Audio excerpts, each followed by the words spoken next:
Have you ever had one of those weeks where your pain feels like it's playing musical chairs? One day it's your hips, the next day it's your ribs, then your foot, and you wake up thinking, what now? If your fibromyalgia pain moves around your body and you don't know why, you're not imagining it. And today I'll show you exactly what's happening underneath, including the one reason that finally helped me make sense of the chaos. Before we dive in, share in the comments, where does your pain pop up the most? Shoulders? Legs? Back? Someone reading this might feel less alone because of you. After 25 years with fibromyalgia, this was one of the symptoms that confused me the most. Some days I genuinely thought I was losing the plot. The pain was never in the same place 2 days in a row. Later, as a health and well-being coach, I learned why this happens and how we can work with our bodies instead of feeling like we're constantly being blindsided. And the final reason is the one that helped me feel more in control than anything else. So the first reason is nervous system sensitization. This is the foundation of nearly everything in fibromyalgia. When your nervous system becomes hypersensitive, it treats normal sensations as danger. And here's the part most people don't get told. A sensitized nervous system can fire pain signals from multiple locations, even in areas you haven't used, injured, or even thought about. That's why pain feels random, inconsistent, or completely out of proportion to what you've done.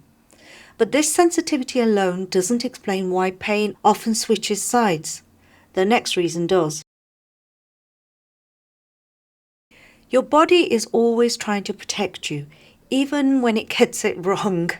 When one area hurts, other muscles tighten to compensate. Your posture shifts.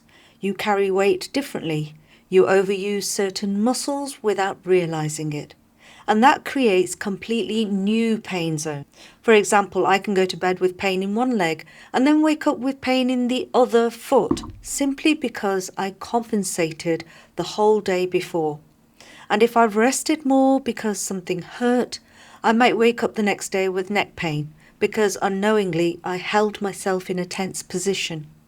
Pain in one area creates tension in another, and the tension creates new pain. But compensation still isn't the full story. The next reason explains those sudden flare points that seem to come out of nowhere. And if this video is giving you clarity, give the video a like. It helps more people living with fibro find the support they need. Fibromyalgia itself isn't considered an inflammatory condition, but any low-grade inflammation in your body can dramatically increase fibromyalgia sensitivity. And that inflammation can shift depending on what your body is dealing with. A clear example for me is my wrist. I broke it earlier this year and it's healed well, but I still have some nerve sensitivity, especially in these fingers. On a normal day, it's just a little tingly. But if I eat something that triggers inflammation, say I've had something that someone else made and it's got an oil in it that I'm not used to, that causes me a bit of inflammation, and that wrist and the fingers become incredibly painful. The nerves that were usually calm suddenly flare, and they're so painful that I can't sleep at night. This can happen anywhere. Or you have old injuries, sensitive joints, or weakened areas. They tend to flare first when inflammation rises, creating the feeling that your pain has suddenly moved. But what your body remembers plays a huge role too, and that's the part most people never get told.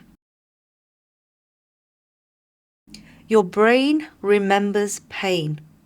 If you ever had an injury, repetitive strain, tension from childhood activities, or a joint that once gave you trouble, that area becomes a pain hotspot.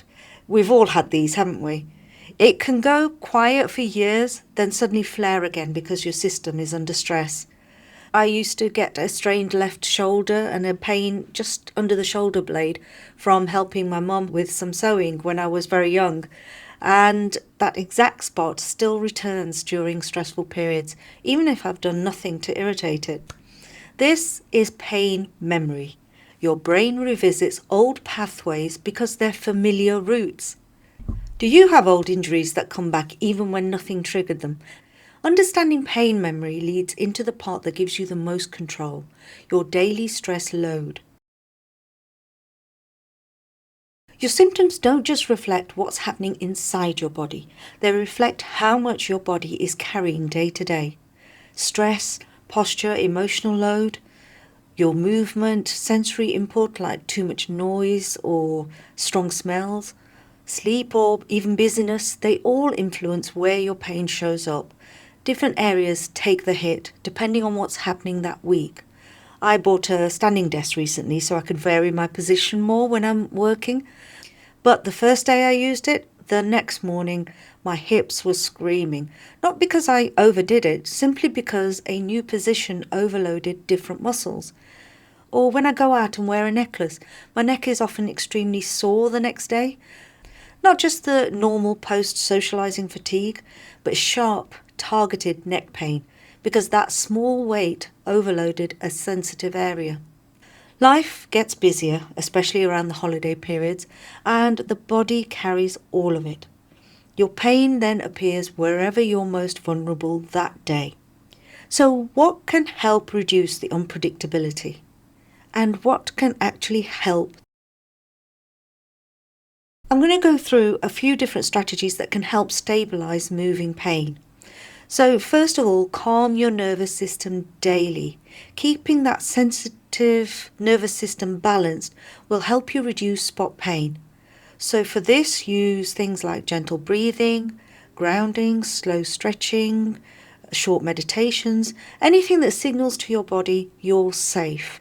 A calmer nervous system reacts less dramatically, so pain moves around a lot less. Then there's gentle and consistent movement. This doesn't mean intense exercise and workouts, simply regular movement several times a week. And this could be gentle exercise like stretching, walking, or some yoga or Tai Chi about 3 times a week. And this keeps your body flexible and keeps your muscles strong. This stops your body shifting into those compensation patterns and your muscles are more able to handle it, which reduces new pain zones forming. And next, try varying your posture during the day. Go from sitting, standing, to walking, resting on your back and then on your side. Mix them throughout the day. And genuinely, reminders help. Most of us don't realize how long we've stayed in one position until the pain arrives. So a good guide is to shift at least every half an hour, and you can set reminders on your phone to help you do that. Another strategy is to track your overload points, where the pain usually shows up for you. Stress, sleep, weather changes, diet, sensory load, they all leave clues. If you jot down where the pain occurs, even briefly in a short note, you'll start seeing patterns. Whenever I sleep badly, it's my shoulders that flare up, or when I'm socially overloaded, it's my neck. So basically, it's my neck and shoulders mostly. Once you've noticed the pattern a few times, you won't need to keep taking notes. Your body's language becomes clearer. Then you can set actions before and after the activity that usually triggers the pain. So when I take a necklace off, if I've been out, I put some heat on my neck, or I get my husband to give it a quick massage to stop the pain going into the next day. And finally, it's okay to take medication when you need it. I used to have different levels of pain medication, but now, through these strategies, I'm able to monitor and reduce my pain quicker, so I don't need daily meds. Now I stick to a basic painkiller, and only when the pain goes above about a 6 out of 10, or it may impact my sleep. I don't let myself suffer. Sometimes a tablet reduces the intensity beautifully, and sometimes it doesn't.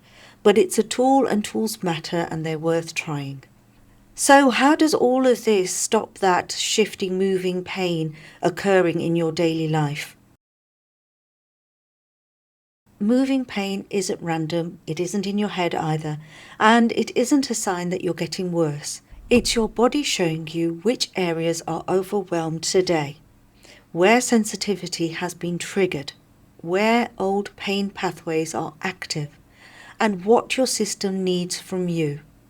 Once you understand your patterns, your pain feels less like an attack and more like information that you can use.